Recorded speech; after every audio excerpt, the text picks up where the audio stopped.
afternoon, brothers and sisters. How are you all today? Good.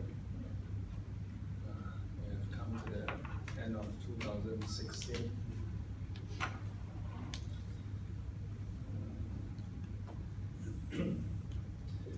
So, you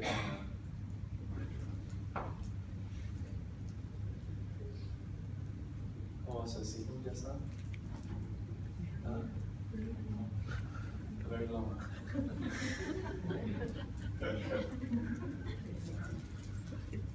Last week we tried the slightly longer sitting.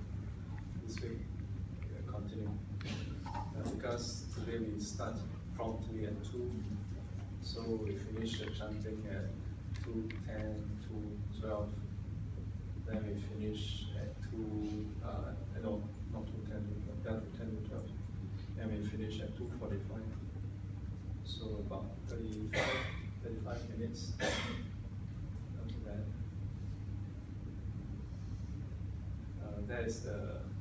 That will be the last sitting for the year.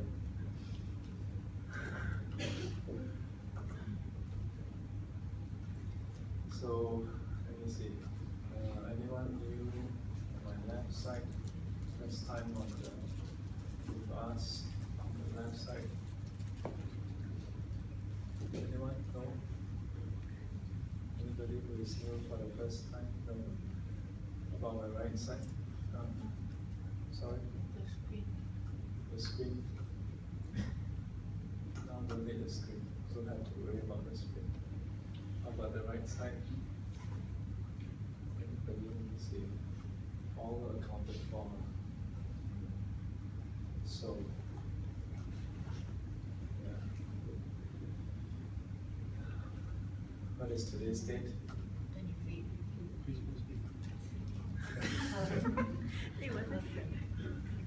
So happy Xmas Day.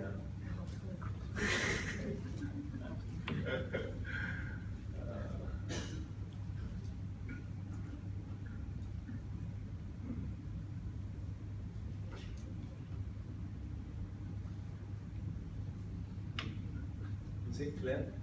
No. How about those behind? Can you all see the writing? Is it legible? Okay, huh?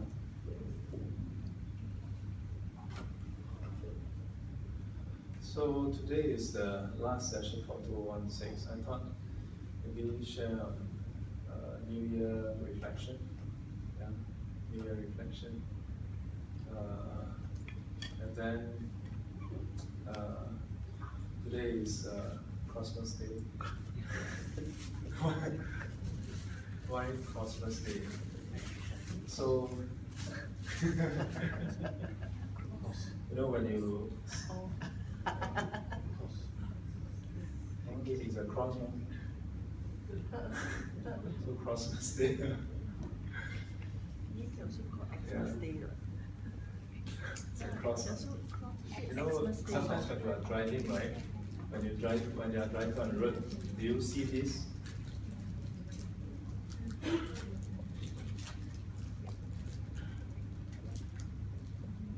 What do you say? Crossing a headline? On the road, sometimes painted on the road, the paint it's not sing, it's not anything, it's crossing. Now, of course, we know that it's Christmas Day. I enjoy with a friend. Happy Xmas Day. This actually started off in the West in a way to be sort of politically correct. Yeah. And the reason being that because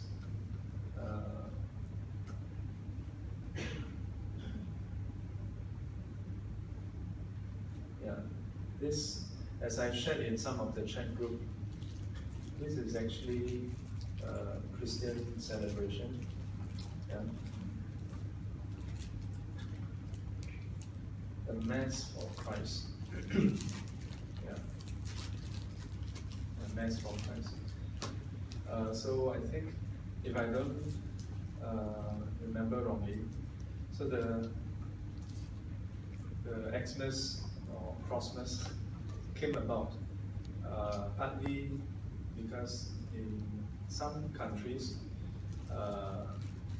like there's a separation of church and state. Yeah. So they're not supposed to be overly expressive on certain religious wishes and so on. Yeah. So in states, yeah, they will sometimes use this, or when they wish, they will just say happy holidays. Yeah. Because they recognize that not everybody celebrates the birth of Christ. Yeah. So some students ask whether it's okay to wish in the group chat, happy Merry Christmas. Do you all wish each other Merry Christmas? You all do. In a way, there's nothing wrong also. Yeah, in a way, there's nothing wrong. Because for most people, some may even have a Christmas tree at home. Yeah, how many of you have a Christmas tree at home? Big one. Big one. Yeah. How many? How many? So few. And they all have a star on top. Yeah. You know, the star on top, it's not that the star is on the tree, although it's usually on the tree, but it's meant to symbolize the nativity scene, yeah? The star in the sky, and then the tree, holy man, following the sign. Yeah. So it's actually a biblical scene. But there was a point in time in my life where I wondered, Christmas tree is usually pine tree. Are there pine trees in Israel? In that part where there's no Christmas tree there. How did the thing come together? So over the years, I learned more about other religions, and I learned that in United States, there was a time where Christmas was actually banned. Yeah, celebration of Christmas was actually banned. Yeah, including like Easter and so on, because these were not traditionally Christian celebration. Having the Christmas tree. The Christmas tree is actually a celebration of the pagan holiday where they celebrate the evergreen tree. Yeah, they have this belief in the European countries where they have this belief that spring comes back to the land through the evergreen tree. Yeah. If you go to those some countries where there are pine, there are some pine that shed their leaves, but there are some pine that don't shed their leaves. Yeah. The pine that don't shed their leaf is the Christmas tree. Yeah. And so a lot of this got assimilated into Christianity. Yeah. These were local beliefs of European countries, nothing to do with Middle East. Yeah. And so at some point, it was actually banned in US. Banned in US. And then if you consider Easter, Easter and all this, again, is actually originally nothing to do with Christianity. Yeah. So if we were to go and learn a bit about the history, it's quite interesting because a lot of these elements slowly got incorporated, including having a long tree, including Santa Claus. All these come much later. So if you were to talk to some Christians who are really into, really staunch Christians, they will dismiss a lot of all these things. Yeah, they'll say, this commercialized, modern commercialization. Yeah. So fast forward to today. For the longest time in Singapore, I think most people celebrate it as a public holiday. Yeah, because Singapore has so few public holidays. So any time there's a public holiday, we're happy. Yeah. So some students, and it's not just this year, some students ask whether it's okay to wish each other Merry Christmas. Yeah. So let's go away from the commercialization part, because the whole idea of buying presents and all this, well, it is a nice thing to give. Yeah, all the commercial thing, the season of giving. It's rubbish. Rubbish, not Christianity is rubbish, but the whole idea that, oh, this is the season of giving. You know what is this? This is a tagline. This is a business tagline to get you to buy things. So, Christmas is a mass for Christ. Yeah, it is a celebration of this Christian belief that there's this person called, this is his name.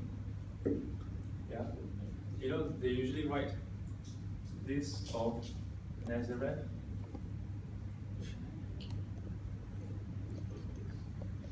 Yeah, can you all see? Cannot. No blinds on top. Meaning, climb up. Cannot climb up.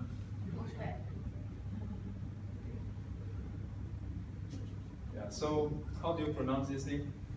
Jesus. Today we pronounce it Jesus. Yeah. The original term? Jesus. Yeah. You know, in Chinese, what do you call? Yesu. Yeah. For the longest time, I always like, how come we Chinese cannot get the pronunciation correct? We pronounce Jesus, then we put Yesu. Yeah. But as I learn foreign languages and I can visit other countries, then I realize that Yesu is the correct earlier pronunciation. Yeah. Because the J, the letter J, in many culture, in Western culture, is pronounced Y. Yeah. So, including Scarlett Johansson. Yeah. Yeah. So other terms like, for example, St. John's, yeah, 圣约翰. Yeah. So it's actually the Johann. This is the same word as the English word John, as the French for John. Yeah, they are the same word actually. It's just different languages. The fact that English came much later, yeah, Anglo-Saxon language came much later. I'm not an expert in this, but from what I know, this is the thing. So his name is Jesus or Jesus, and the reason why we usually call him Jesus Christ, or Christians refer to him as Jesus Christ. Christ used to be a term and a title. Yeah, Christ used to be a title. So he was known as Jesus the Christ. Jesus Christo. Yeah. And so what is Christ? Translated to English usually as Messiah, which basically means Jesus the Savior. Yeah. So, but this is, I'm just sharing with you what is within the Christian theology again. Not that I subscribe to it. Yeah. So, strictly speaking, when we say Christmas, it is not just about Jesus, but it's about him being the Messiah, the Savior of mankind. Yeah. And this is the core belief for Christians. Yeah, in Christianity, that's why they're called Christians, to be Christ-like. So then, if if you take it within this context. If it's a holiday context, anybody can wish every day, Merry Christmas and Happy Holidays. But within the word Christmas itself is this connotation. And the Mass is a religious congregation, and usually at midnight, which is when he is believed to have been born. So if Jesus as a person did exist, then this would be the Mass in honor of him, in memory of him. So for the staunch Christian, they don't go partying or have whatever. They actually go to church and really very solemnly, pray, and give thanks to the Lord and so on and so forth. So it's all centered towards their core belief that, as in one of the book, John, Luke, Mark, Matthew, the four apostles. So in one of them, there was a conversation between Jesus and the priest, and the priests were, they were flaunting about how they are upholder of the law, the commandments, and so on. And then Jesus Christ asked them, "Do you observe the commandments?" Yes. So when you see your neighbor's wife, do you not have lust with dogs? Yeah, of course you have. Well, but then you have committed adultery. And he said, the way you describe it, who can observe it? This is one of the incidents where he established that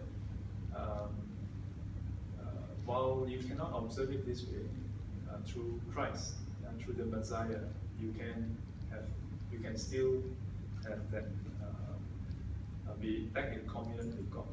So this is within the Christian belief. Again, all this is I don't quote anything from Buddhism to bear upon the Christian belief. This is what I shared before. When we want to look at other religions, don't bring in your own belief, because when two different beliefs come together, the only thing you will find is differences. The fact that you call it two different belief or religion, you already know it's different. So why are you going to find out they are different?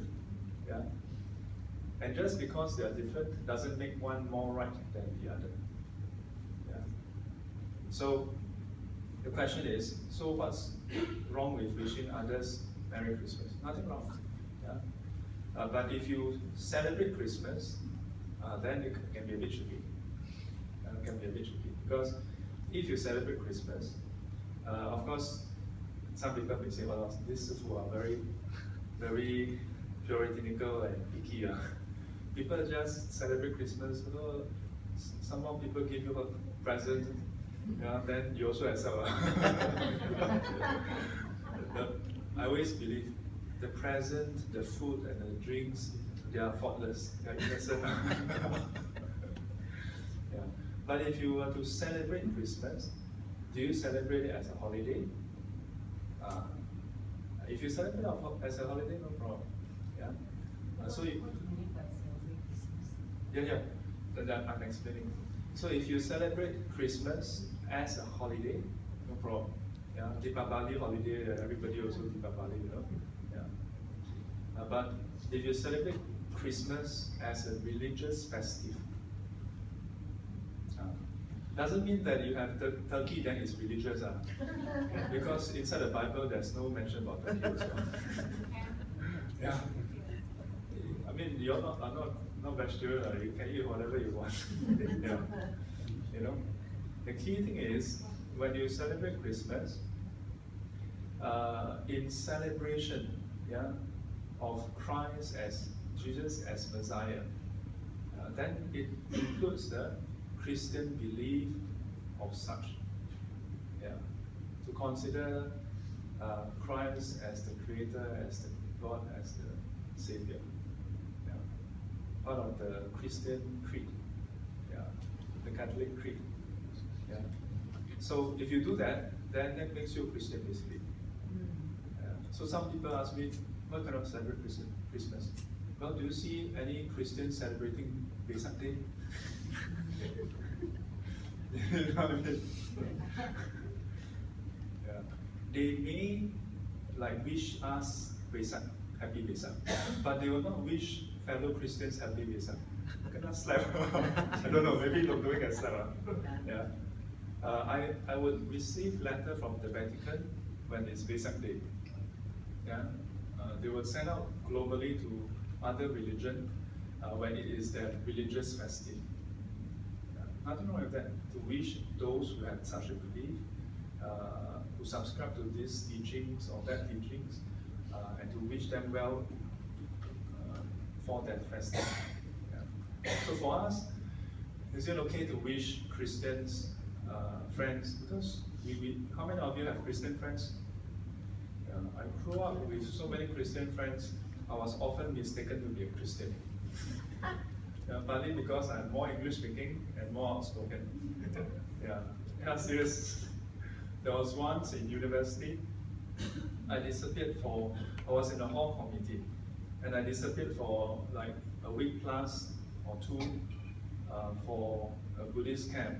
Yeah, I was participating in the Buddhist society camp. And then when I came back, during movie screening, one girl came over and said, "Hey, where did you disappear to? I didn't see you for a week." Then I told her that I went for a Buddhist camp. And then she's like, "You were in NPCC? I didn't know that you were in NPCC." I said, "What NPCC? I thought you said police camp." You see, in her mind, I'm so un-Buddhist, she cannot imagine me being a Buddhist. So the moment I said Buddhist camp, she just cannot, it just doesn't connect. So she just interpreted it as police camp. Yeah. So for those of us who have Christian friends, go ahead and wish them Merry Christmas. Yeah. And if you want, you can encourage them to give in the season of giving, you might get a present. Yeah. But sometimes I also wonder, I mean, if you really think about it, right, within Christianity or Buddhism or Islam or any religion, is there any religion that would say, oh, you can only give during this season, other seasons you cannot give? No way. Yeah. So this whole idea, this is the season of giving, is a commercial thing. Because if they say it throughout the whole year, then it becomes the norm. Then you will filter it away, and you'll just see it as an advertisement. But so they choose this period. Highlight this is the season of giving. Yeah. Some Buddhists that I've met in the past even suggested, hey, why don't Buddhism, have some celebration, Vesak Day, have decoration, and we can have big Buddha tree. So creative. Buddha tree is not so easy to grow. Probably have to have plastic Buddha tree. We don't have pine tree as well. We don't have pine tree in Singapore. Ours is Buddha tree. It's something ficus. Yeah. There's a technical term for the Buddha tree, something ficus. Yeah. Anyway, so this is just some thoughts I wanted to share about today. Can I have vegetarian turkey? Can I have vegetarian turkey? Turkey is vegetarian. Yeah, turkey is a vegetarian. Make sure that the turkey is fat vegetable. Vegetarian turkey. Anyway. Huh? Can you all go to church? Buddhists can go anywhere. Yeah. Once my daughter is a Catholic. Yes. One Christmas Eve, walk in there. Yes. Yeah. So some friends also ask me this question: why can't we go? Yeah. So it is like saying, when your friends are getting married, you go and attend the wedding ceremony, but you don't go and get married. You know what I mean? So your friend is celebrating Christmas, you go and attend it, but you don't go and celebrate together. You know what I mean? There's a difference between attending versus participating in it.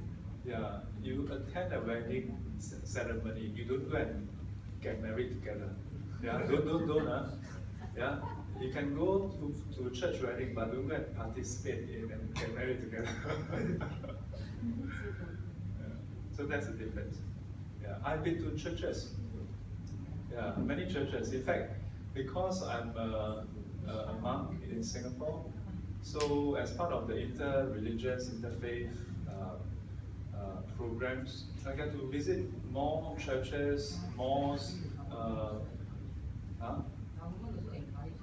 Yes. In fact, I got to go to the Vatican in 2011.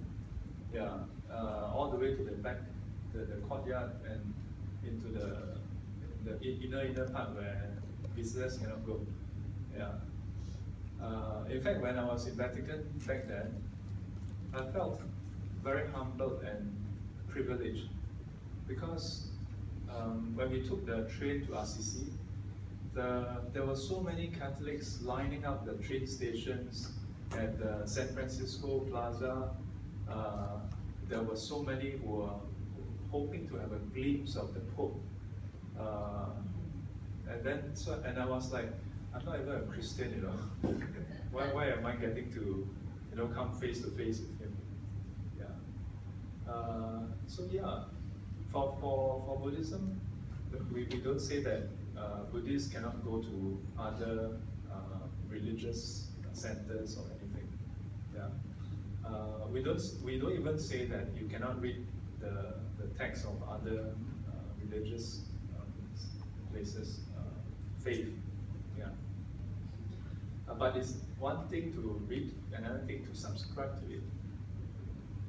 But when we say we don't subscribe to other faith, it's not so much a command that, oh, because you're Buddhist, so you cannot subscribe to other faith. But it's because you don't subscribe to other faith, but you subscribe to Buddhist faith or teachings, that's why you are a Buddhist. So the relationship is the other way around now. Yeah, do you understand? Yeah?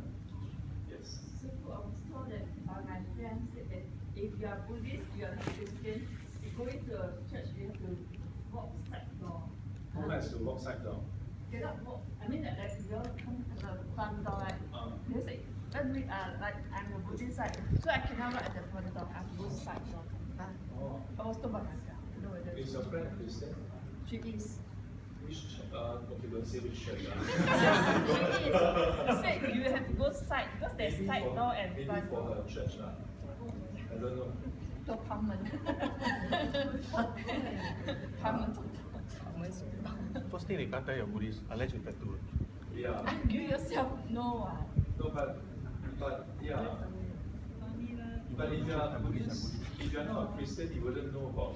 Or even if you are Christian, I don't recall reading this in the Bible also. Yeah. But I wouldn't be surprised. I wouldn't be surprised if certain congregation or community have their own localized set of rules. But this is the first time I hear of this. In Chinese temple, traditional Chinese temple, there is such a rule. Yeah. Today in Singapore, most Chinese temple have only one door, like this one. In most traditional one, there's at least 3 doors. At least. One center one and 2 side. Yeah. Some larger ones would have 5 doors. Yeah. This is modeled after Gugong, the palace structure.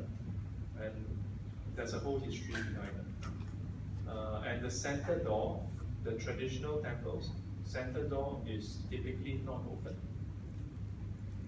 Only when the abbot is coming, then it's open, or the visiting abbot from another center, or the emperor is coming, then they open the center gate.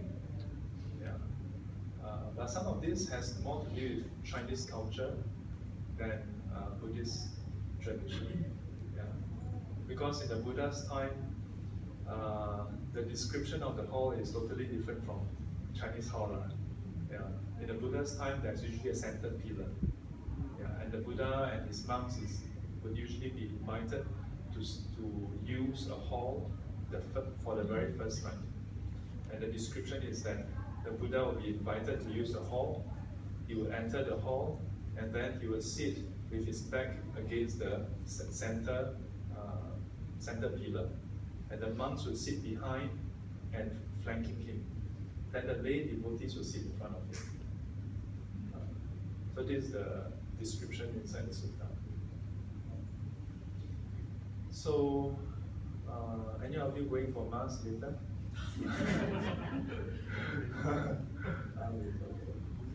Yeah. Over already. When do mass they come? Oh, just now. This morning went already. Oh, everywhere Bobby.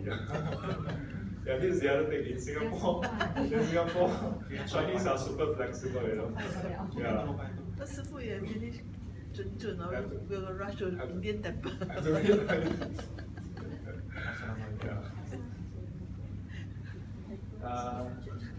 Now,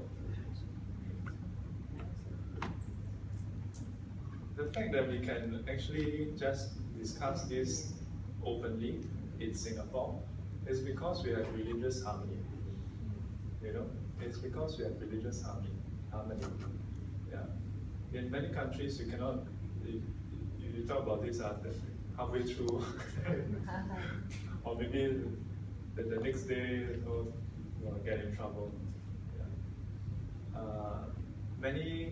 Some Buddhists are also very hesitant whenever they hear me talk about this or other aspects. Yeah, but to me, it's not about, we don't talk about other religion to simply criticize them. Yeah? But we should know what are the differences. Yeah? And today I was thinking, as I was preparing to come up, I was also thinking, if there was a person such as him, such as Jesus, and his disciples, what would I want to wish for his disciple? There was one night when I was in, I think I was in Kuala either Kuala or PR, and I was watching some video about humanity, like this and that, you know. Yeah, and after watching it, I was very moved, and then suddenly I had this thought. What thought was that?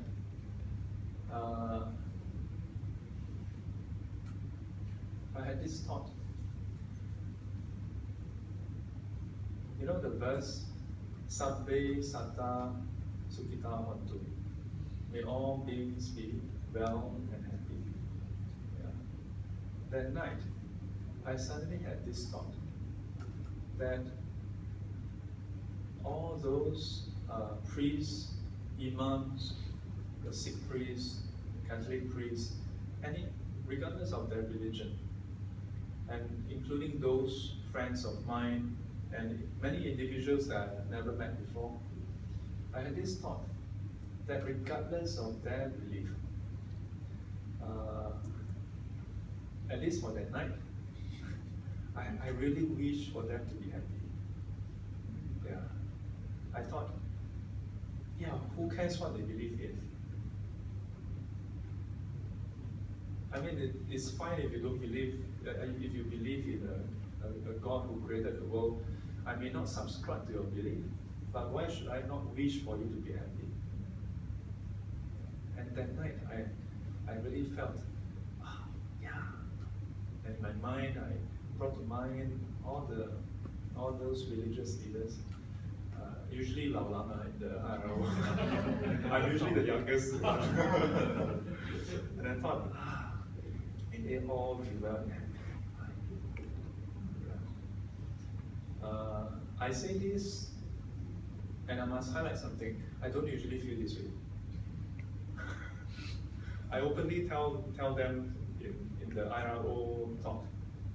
I openly tell them, I said, why are you all, there was once I told this Father Bruno, I told him, why are you all changing your story? Because he was saying that, Christianity, God is about love, blah, blah, blah, blah. Yeah, and that he presented a very forward-looking form of Christianity. So I told him, I said, why are you changing your story? And everybody, imagine that was IRO, and everybody was like super tense. And I said, oh, come on, am I the only one for the past 20, 30 years who have either personally seen or heard of evangelists coming door to door and then knocking on your door? And some of them would tell you that you're praying to the devil, and then that you're going to hell if you don't believe. Because he was highlighting that, this is the old belief, this is based on how we look at God. God is not like that. So I said, why do you change your stories? So I told them honestly also, I said, yeah, for the longest time, how do you have kindness? How do you feel goodwill towards people who look at you and tell you that you're praying to the devil? How do you feel love and compassion towards someone like that, who tell you that if you don't believe in our God, you will go to hell? So I would be very honest with you.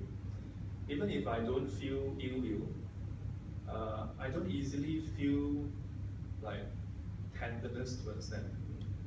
Because the moment I think about them, I'm reminded of all these incidences. Yeah. At the very least, even if I don't feel ill, I'm saying this on record. Quite embarrassing actually, but it's the truth. I would feel at least some frustration, But I would say that after all these years,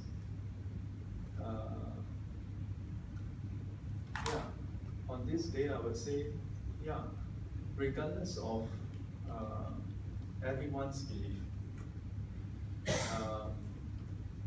I would say,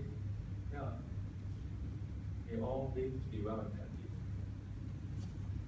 And in fact, I told them at the end of that sharing, I told them my whole thought process, how I'm like, and I'm like, don't change your story. But at the end, I said, you know what? Today, I think it's good that you all are changing your story. Yeah, it's good because if everybody start pointing at each other saying that you are going to go to hell, you're going to go to hell, soon we'll have hell on earth, You know what I mean? But if everybody were to stop having this kind of very incensous, insightful kind of speech, then I think we can live in harmony. And if we can learn to live in harmony with one another first, then we can think about whether there's heaven or not. So, today, being the last day, some of you, because today is one of the week, so previously we were covering precepts. We covered the precept on no lying, of abstaining from lying. We had quite a bit of interesting discussion. Rosie shared a bit. Now I remember her name. Yeah, she has renewed her season parking for so long. Then suddenly she will say, hey, what's your name?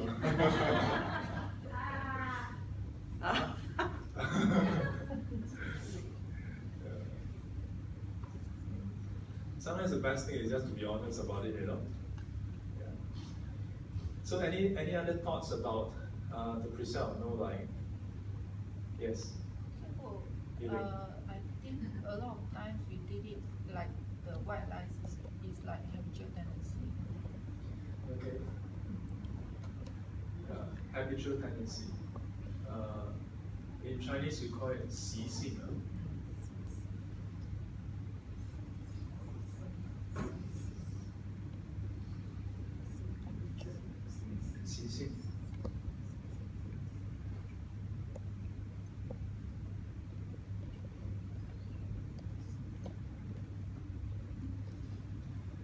So what is habitual tendency? This is related to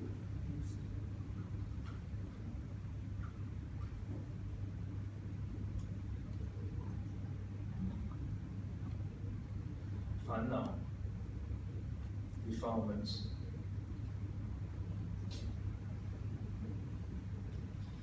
Fanna or 习性, 习性 Fanna.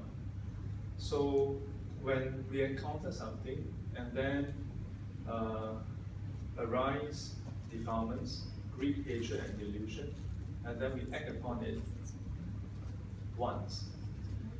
Yeah, we don't stop ourselves, we act upon it. And after the event is over, when we think about it, we still don't regret over it. We still, yeah, oh, I tekan that person. Oh, good job. Oh, next time tekan lagi better. Yeah. Then the next time when we encounter again, it becomes a stronger tendency, and we act upon it, and defilements arise again, and we again, yeah. When it comes stronger and stronger, yeah, up to a certain point, then it becomes a habitual tendency. Yeah, it becomes a habitual tendency, and habitual tendency can be a variety. Yeah, it can be in the form of lying.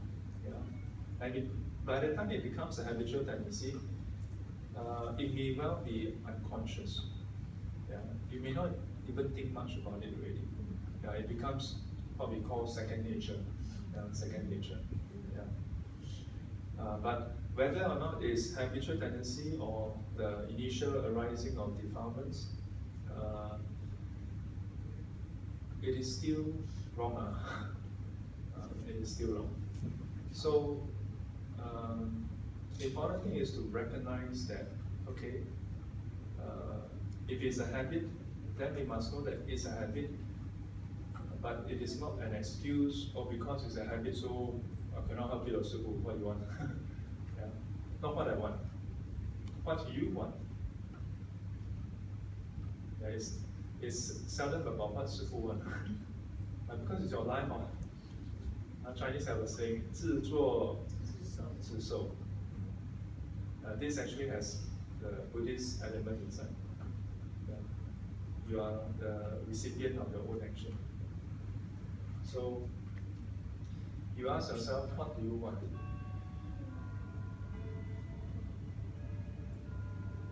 Do you want to live your life speaking without clarity, or do you want to speak with clarity? Yeah, it's your choice. Yeah.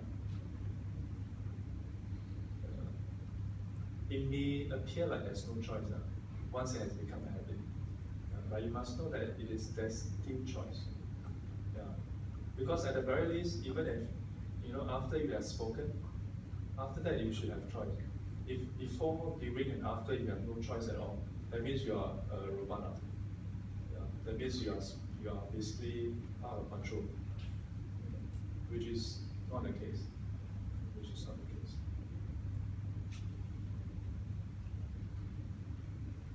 So that was the precept on lying.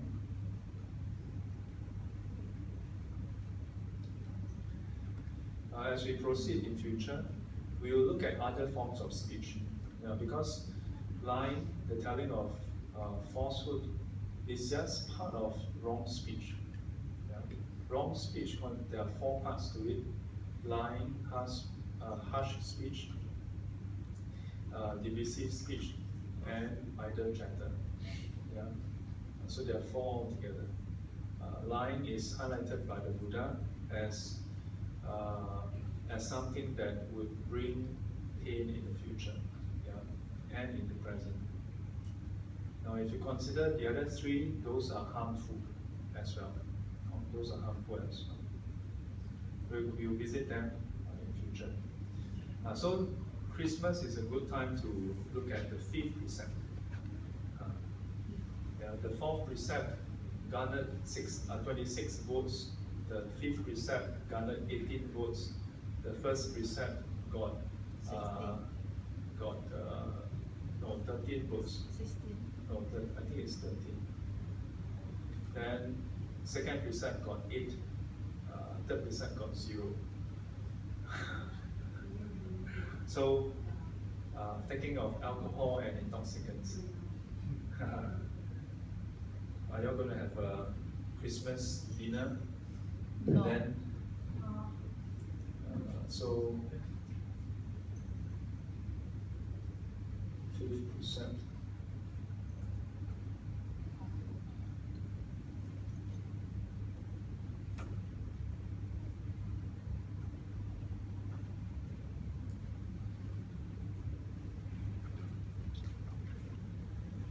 Abstaining from alcohol, yeah, and intoxicants.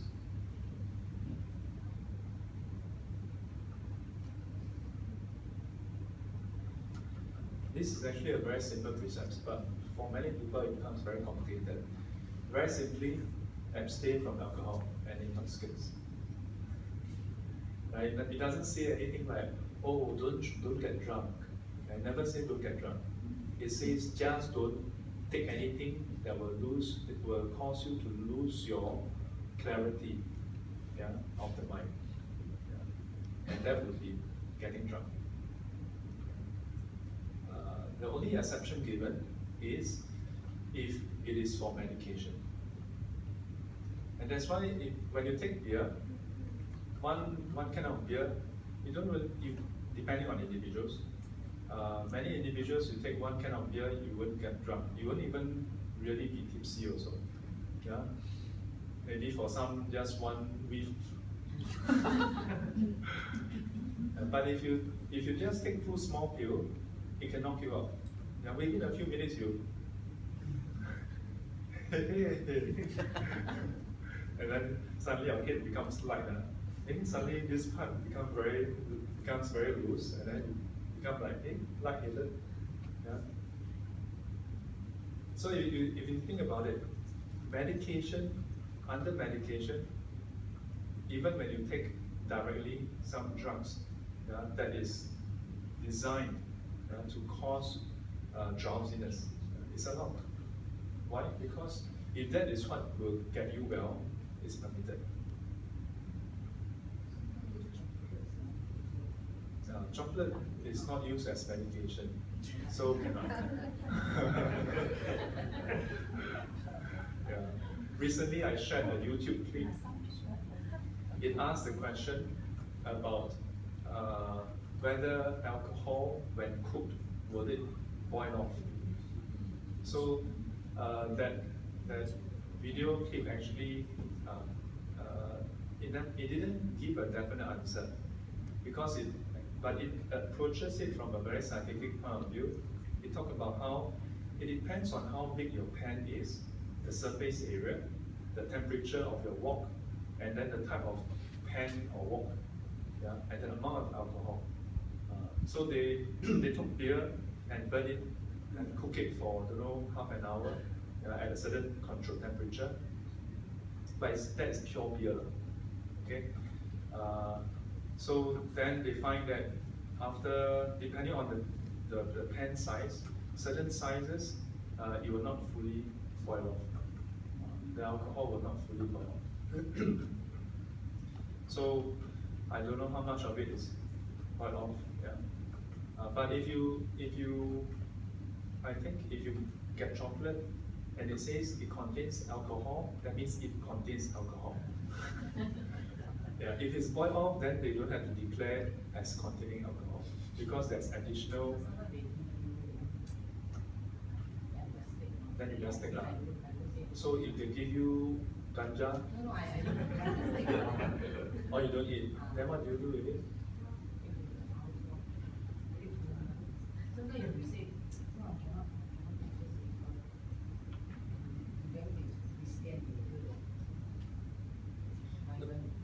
Don't don't make it a Christian Buddhist thing. Nothing to do with Christianity, just because today is Christmas. I always feel that Buddhists can accept thought and when you talk to them about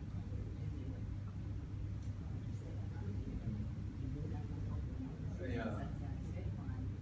It's yeah. Huh? Yeah. Accepting people's religion. Recently in the car, I told somebody, I told a family something. I said, it's one thing to listen to what stand or viewpoints that another person have. It's another thing to agree. Yeah, these are two different things. And the interesting thing is that these two are intertwined. If you don't even listen to the stand and viewpoint of another person, then you don't really have a right to say you disagree. Because if you don't even know what the person is talking about, you cannot disagree. Yeah, you cannot disagree what you don't know.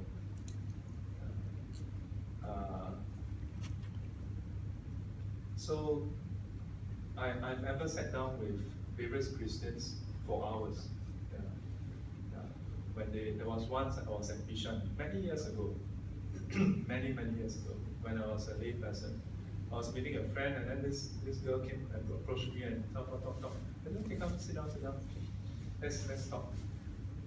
And then she started sharing, and then I listened, then I asked questions, and back and forth. After 1 hour, and then she was like, because initially I told her that, she asked me like, am I waiting for anybody? I said, yeah, I'm waiting for a friend. Come on, think about it, what happened to my friend? Because I was with her for like at least 1.5 hours, if not 2 hours. So me talking in the tower.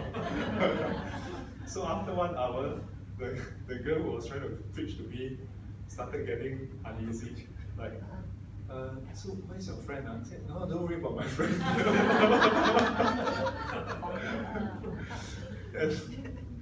and then I said, yeah, tell me more too.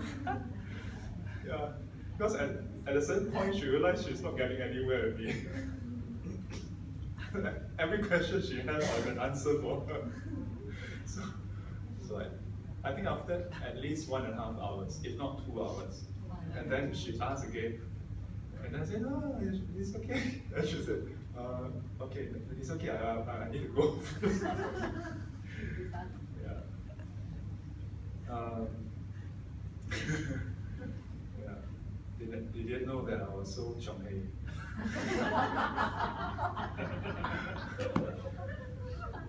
So anyway, yeah. The other thing about this, we are anything else about alcohol and intoxicants? Any other questions about that? Because the other thing that came to mind about this whole thing about Christianity and Christmas is that sometimes, how many of you feel this way? When someone preach to you or preach to another person, you feel obliged to listen. Okay, let me give you the scenario first. I've met some Buddhists who feel obliged to listen, or at least they feel that they are doing this out of kindness. Yeah, that they are genuinely concerned for our well-being, afraid that we go to hell. This one under recording, I don't anyhow say things. If anything is said, you must make sure it is, what I said. I don't encourage anti-religious sentiments here. Yeah, I've met individuals who are like that. So in the past few years, I've been sharing this. Very simple, very short. This is one of the shortest explanation I've ever had. So I told someone recently, I said, imagine if if you tell your children, let's say your children has this thought, okay, or someone has this thought, then you tell them, how do you feel if someone go to your father or mother and tell them, hey, I know of another guy or girl who is better for you. Divorce your husband or wife. Yeah. How would you feel? If you meet anyone, tell them this. Would you feel that, oh, the person is doing it for your father, mother's good? You wouldn't feel that way, isn't it? So why should it suddenly be okay when it comes to religion? Oh, very tense, huh? If you feel tense, that's the right feeling. Because if someone were to come to your parents and ask them to divorce, break up, and have a change of heart, you will feel quite like, oh Lord, what you should do, isn't it? Yeah? You wouldn't think, even if that person cry and in front of your parents and cry in front of you and say, no, I really feel that that guy is better for your mother. Would you then say, hey ma, you change, you think about it lah. Hey, at least try lah, at least go and meet up once lah. You know what I mean? They always say, no, at least come once, come at least. What, your mother come and date once lah. No harm done man. You never know, right? You know what I mean? They always say that, right? Like you never know, just come, join us for once. Yeah, come and experience it. Your mother come and go out for cut off once lah. Can or not? Cannot ma, cannot means cannot. So the whole joke about this is, marriage is a very worldly, mundane thing, and we feel so strongly about it. Religion, choice of marriage is a mundane choice. Religion, choice of religion is a very sacred choice, Then how can we suddenly become, oh, when it comes to religion, yeah, they mean well lah. So I've been sharing this very simple example to people. We should stop becoming emotional blackmail. Yeah. Very, very, very interesting way of positioning it. And then end up, hey, we're the one who, take advantage, and then we still have to feel bad. We shouldn't feel bad. If a person come and offer a choice, but we have already made our choice, we shouldn't say, no, I'm not interested. I've already made my choice.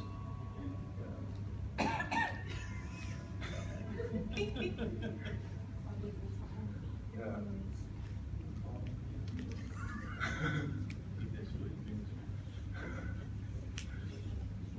This. So, yes. Hello. Can I ask a question? Yes. Nicotine considered as one of the precepts intoxicant. Okay. Can the monk smoke? Well, you ask such a question. This is on YouTube. Okay, so very simple. Smoking used to be, no, before I say smoking, the administer of herbal incense, yeah, where they burn it and they inhale the smoke, used to be one of the therapy. I think in Ayurvedic therapy, yeah, the ancient Indian form of therapy, it is known as part of the therapy. Yeah. So in the Buddha's time, smoking was not classified explicitly as such. But modern cigarette has nicotine, yeah, which is a form of addiction, can trigger addiction. So rightly speaking, under the fifth precept on intoxicants, yeah, one shouldn't smoke. Yeah. Rightly speaking. But if you go by the letter, there's no such a wording that says you cannot smoke cigarette. I often tell people, if we look at smoking, if we look at smoking, we don't even have to consider whether it's inside the precepts or not. First of all, it's not an essential to living. Yeah. So it's like saying, can a person take dessert? Well, if you are offered dessert, you can take it, but you shouldn't insist that you must have dessert every meal. Yeah. So I know your question. In some of the countries, some of the monks, there's a lot of some. In some of the countries, meaning many countries, there's some, or in fact one particular country. And then in that one particular country, some of the monks. Yeah, we know which one. Yeah. So, rightly speaking, no, shouldn't allow. Yeah. So I know of monks from the various tradition, including that Sikh tradition, and whenever people ask about it, they're like, those don't know what they're doing. Yeah. No monk in their right frame of mind will tell you, no, cannot, no problem, you want Mablu. Yeah, simple answer.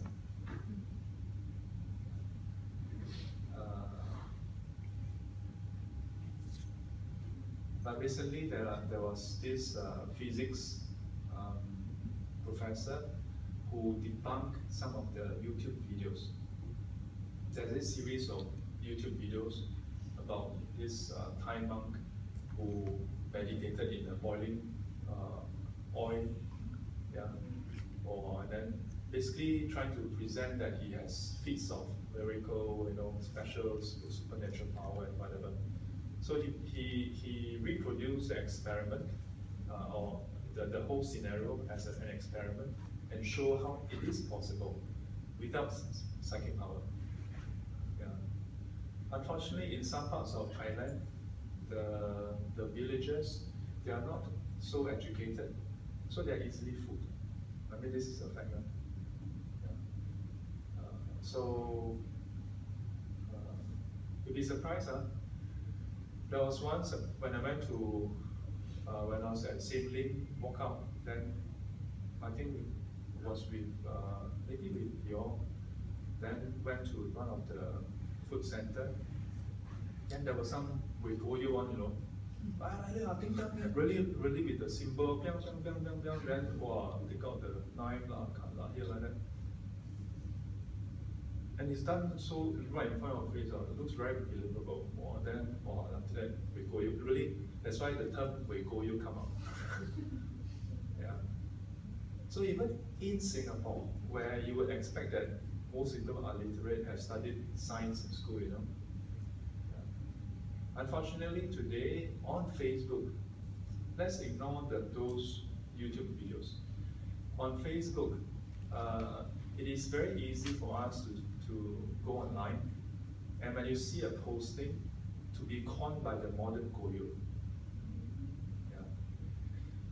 Pictures where they have the picture of Dalai Lama, or the picture of a Buddha, or a nice, mountain view, and then they have some verses that seem to make sense.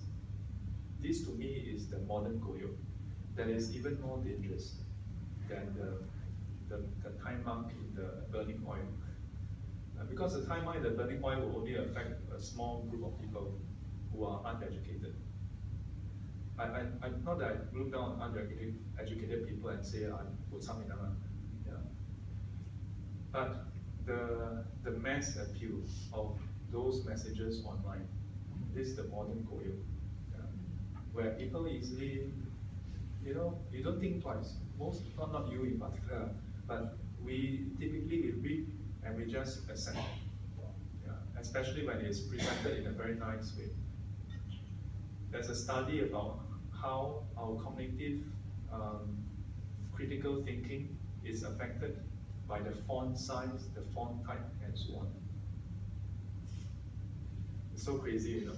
It says that if the wordings and so on is presented in a certain way, it will cause your mind to not be so critical. Yeah.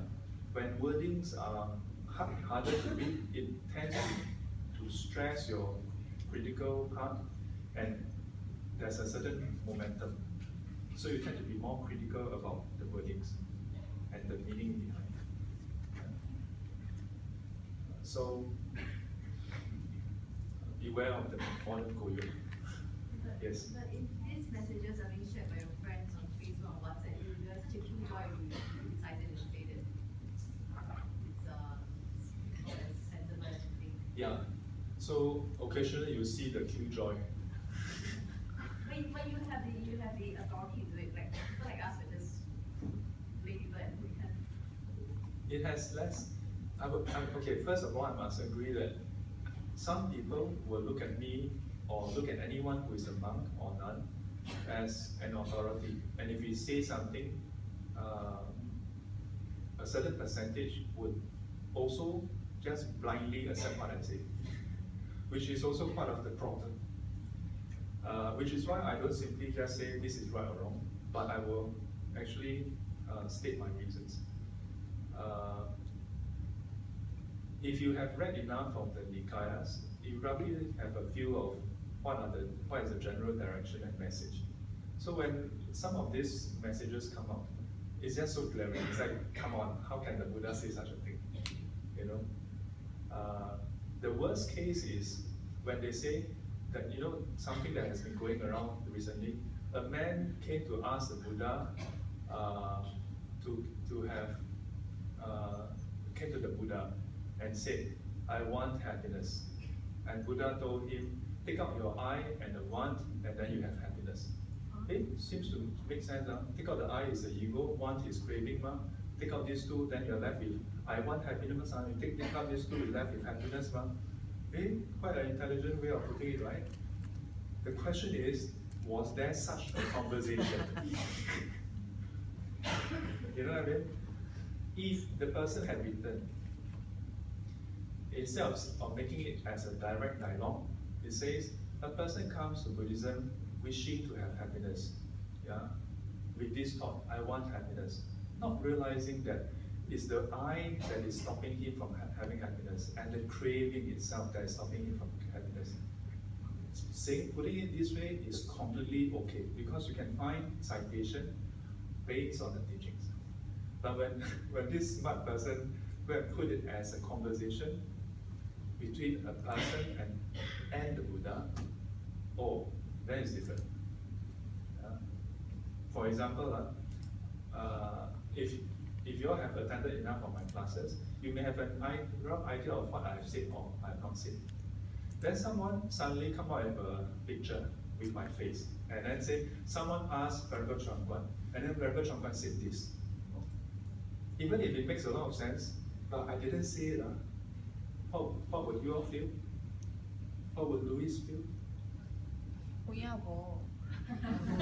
How come Louis' voice become like a Yiling's voice? Or let me rephrase the question. How would Yiling feel? Yeah, will or not? You know? So a very simple way is, if you find that it's doubtful, whether it's doubtful or not, look for citation. Yeah, look for citation. Yeah. Citation means that they should be able to identify which sutra or which individual. If they put an individual's name, they should be able to highlight when this person said this. Otherwise, you see, the problem is not with that particular poster. It is what this poster is encouraging. This picture is encouraging. Even if the picture is an actual citation, without the proper citation, it encourages people to just accept it simply because of who said it. You know what I mean? Simply because you put a picture there, then you put some words, then people assume that this person said it. And it is the long-term impact of encouraging this kind of irresponsible posting. That eventually, when everybody is so used to it, when there's that social pressure, that everybody want send and 300 like, you dare to go and say anything, you know, when this culture has set it, then anyone can just throw in something and nobody dare to question it. That is the real danger. So the next time if you find something that is dubious, just very casually, you don't have to, you just write any source, yeah, or just put citation question mark. Yeah.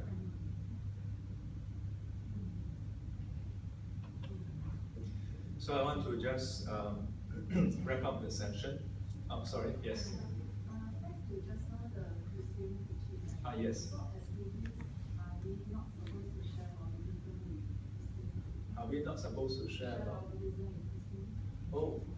Should we just respect their religion?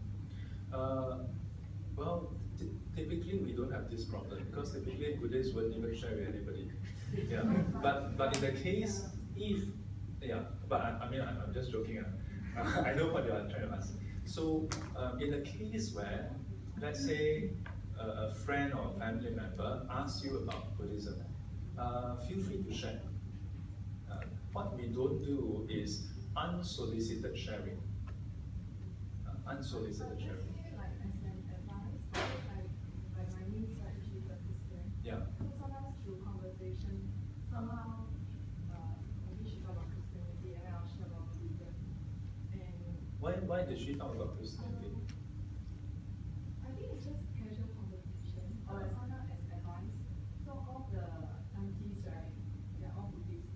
Oh. So somehow when we go out, we tend to link back to the Buddhist teaching. Oh. And then there was one, she was like, why you always talk about Buddhism? Oh. When we are, outside, like So all the auntie all Buddhists. Yeah, So she's one only Christian. one is Christian.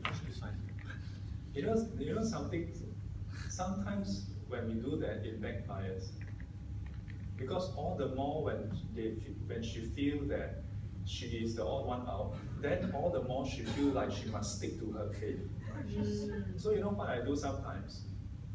There was once I was with this, I went to visit this Lao Yi who was seriously ill. And some distant relative came. And then I was chatting with this uncle, and the wife was talking to my mom, and they were chit-chatting. And the wife is a Christian, and Catholics are Christians actually. No, Catholics, technically, this one don't argue, I know better. Catholics technically are Christians by definition. It is Singaporeans that we have this separation, Catholics and Christians. Catholics are Christians, yes. So what happened was that the conversation went like this. My auntie, that's my auntie, right? Uncle friendship, auntie and the wife. So the auntie was like very thankful, saying that because they were, distant relative, then they will praise each other and say, good life really lah, don't have to worry that. Then my auntie said like, very thankful for God's blessing. Well, then I happened to overhear the conversation and my mom went, no, you shouldn't thank God. It is your own karma. And in my mind, I was like, oh, jialat, World War III coming.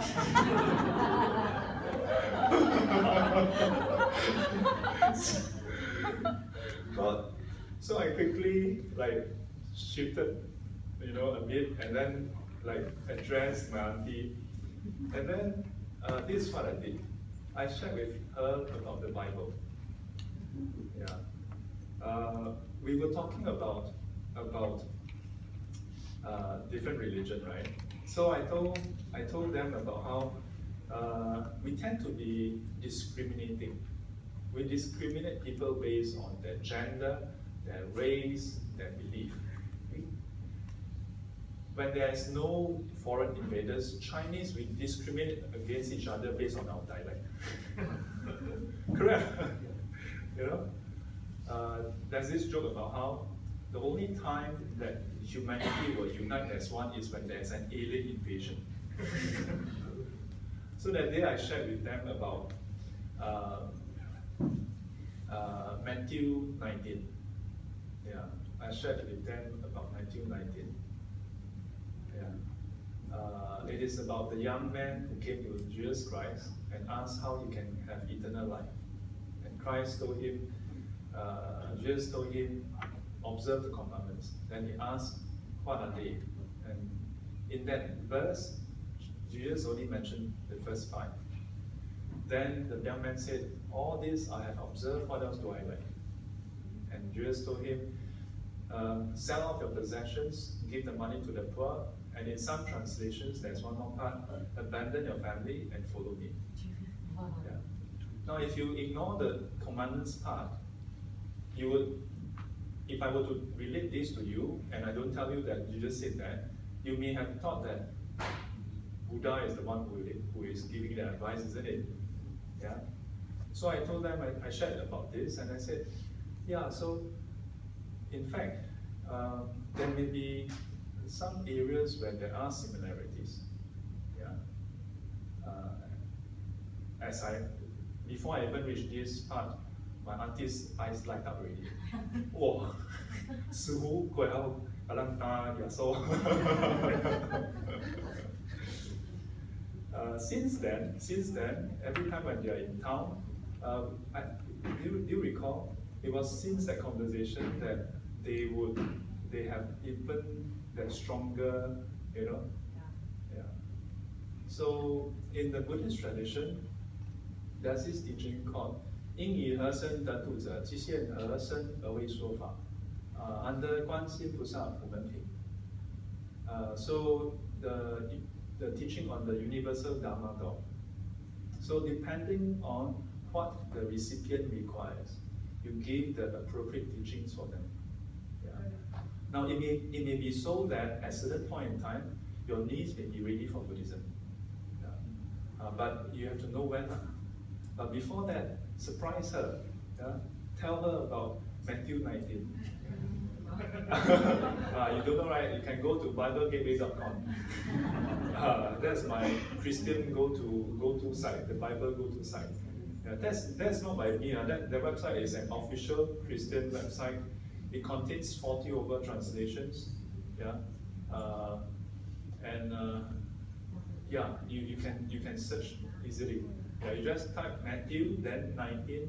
You can even specify colon the para and the verse. Yeah. Yeah. In fact, Matthew 19 and 25 is my Tanjia one. Yeah. I've met many other Christians, and in Bishan Park, once I was accosted by this lady. Before me, she was accosting one other guy. Before I even talked to her, I was taking a walk in the park, literally a walk in the park. At the moment I saw them talking, my spider sense, so I was like, wow, jialat.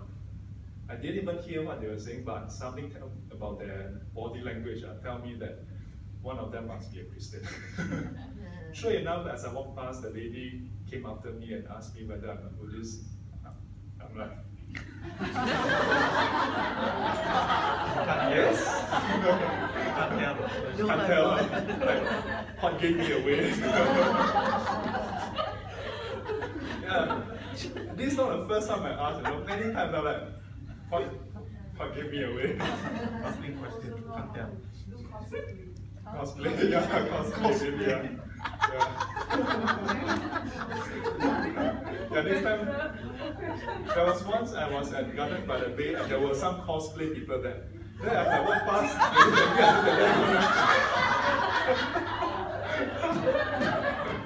He distinguished manga? Right? Yeah, maybe in that one they were thinking like, which character is this? Which manga? I must take a big sword and carry like that.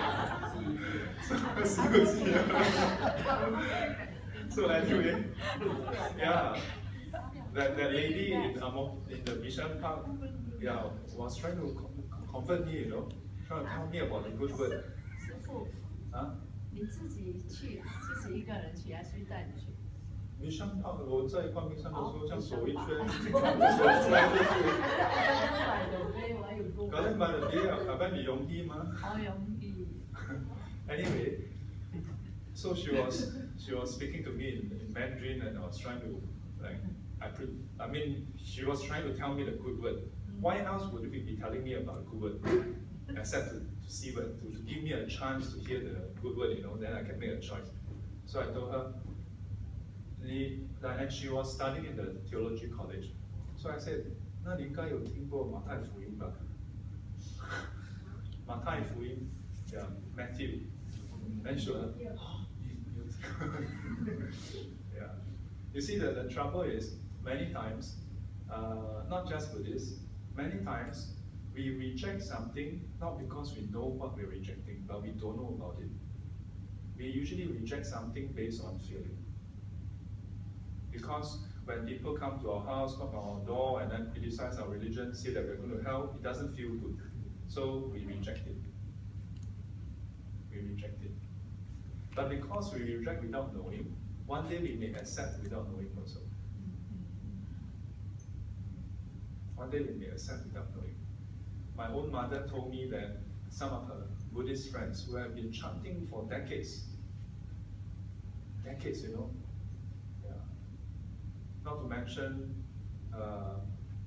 大悲咒 and 心经, probably 弥陀经、金刚经、滚瓜烂熟啊. Yeah.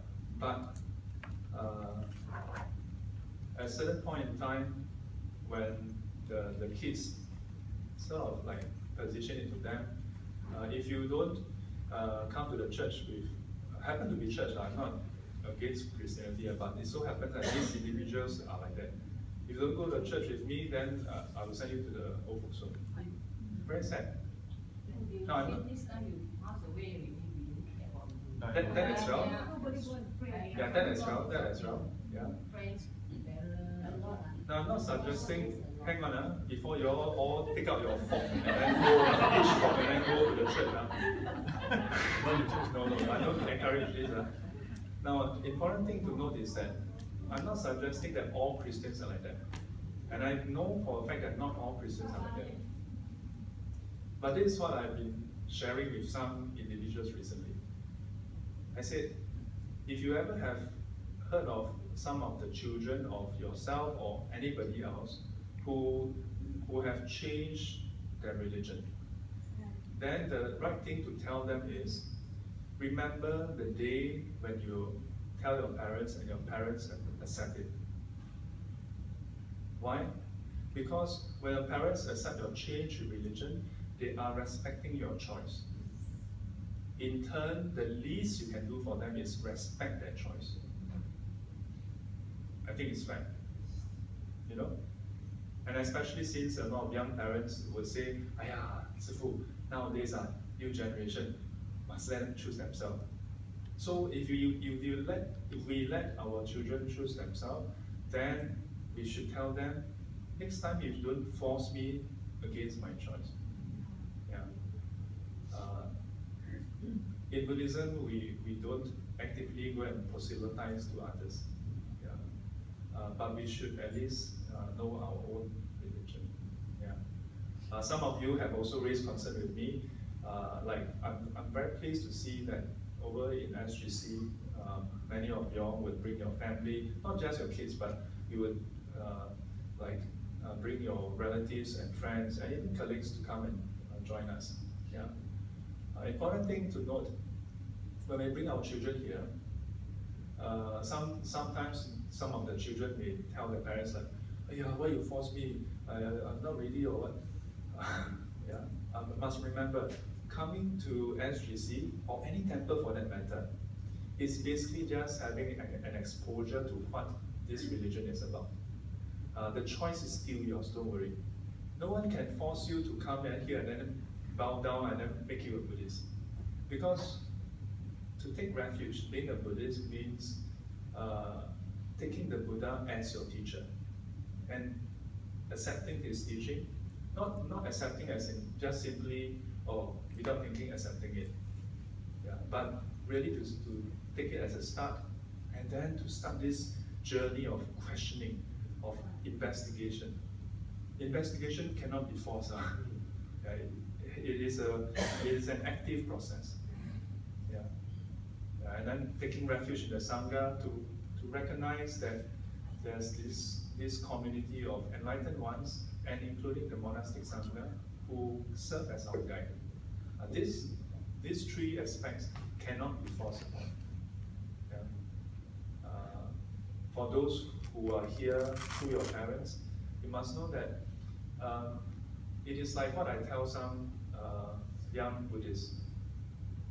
When you get to know a new friend, let's say guys get to know a new girl, and then you take interest. Or girl get to know a new friend, a guy, then you take interest. Then what do we do? Wow, we wonder, we think about that person, and then we wonder, hey, what this person like, what this person dislike, what kind of movies the person like, what kind of songs, what kind of interests, and try to find out whether we share the same interests, or if there's differences, are they compatible differences? So I asked some some youth that I talked to before. I said, ask yourself, have you done the same for your parents? Not dating your parents, but have you find out more about your parents' likes and dislikes? This is how I look at it. That just as we would, when we are trying to pursue someone, we would go all the way out and try to know that person. For me, you may say, well, 师父, yeah, this is what I really did for myself. And in a way, I'm very grateful to my past relationship, because whenever I want to do something with my then girlfriend, I would think, hey, have I done this for my parents? When I was in the university, and one of them asked me to cook supper. I was going to cook. Then I said, wait, cannot. And then she was like, why? What's wrong? I prepared Maggie, me, everything. Wait, cannot. Then she was like, why? I said, I haven't cooked for my parents yet. Let me go back. When I go back over the weekend, I will cook. Then I can come back and cook for you. I'm a very rational person. So 他们真的是又爱又恨。Because you can't argue against that, right? Yeah, that really happened, in the hall. So, in the same vein, I thought about this. Yeah, why is it that for this person that I just know for a few months, I'm so keen to find out what is his or not his? I never think about his. So for my kids, always just for the records, I'm straight. Not that it matters anymore. But I would think like, wow, what is she thinking about? What is her train of thought? So similarly, I would think like, what about my parents? So for those who are here with your parents, take this as a process of courting your parents. In a way, to know more about your parents. Because one day, your other half may ask you about your parents. And if all you can say is, my father is an engineer. So, like, what are, no idea. At least, and again, just because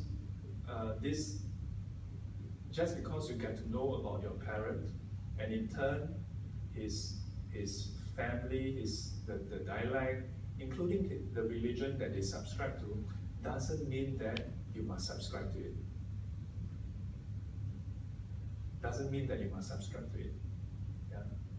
But at least you can know, okay, this is what my parents subscribe to, And at the end of the day, if you don't subscribe to it, and your parents ask you, you can say, well, from what I attend Sifu's class, he says that Buddhist is Buddhism, but I don't agree with this. And I asked him before, and his answer is logical, but I just can't accept it. Okay, it's okay. Not everybody, think the same way. Yeah. So at least know what the religion is. Okay. Now let's wrap up. Now do what? Now we do dedication. Yeah. So before we do the dedication, I want to take this opportunity to thank all of you who have for joining us for the past 1 year in this series of learning and sharing together. Without the collective participation, then there's no opportunity to learn together. Without there'll be no questions that is posed. It'll be me alone, ask myself questions. Yeah. So thank you very much. I also want to extend thanks to some of the volunteers. In a way, sometimes I hesitate using the word volunteer, because they have gone beyond being a volunteer. Yeah. There's a reason why there's this term called devotee. Yeah? Very devoted to something. So some of them, I will just what happened to? She go out and cry. Embarrassed. Go out and cry. I said. Huh? I'll go out, go to washroom. No, you know why she go out? I raised 3:45, never stopped. 4 p.m. never stopped. 4:15. Ran out 4:15. Go out to put parking coupon. I don't know. So anyway, yeah, I want to thank Louise, Jerry's, Billy, Kevin, Lily, Christina, Billing, Vivian, who else? I'm not calling everybody's name, not because I don't appreciate your. Yeah. Count it up. 感动会。Tissue 有没有 Tissue. Diabetic tissue. Yeah. Who else? Dory. Who else? Just now mention your name already. KS, HK, Louise, Jerry's. Who else? Anybody else I miss out? Yes. KS, HK, Zhoping is not here today.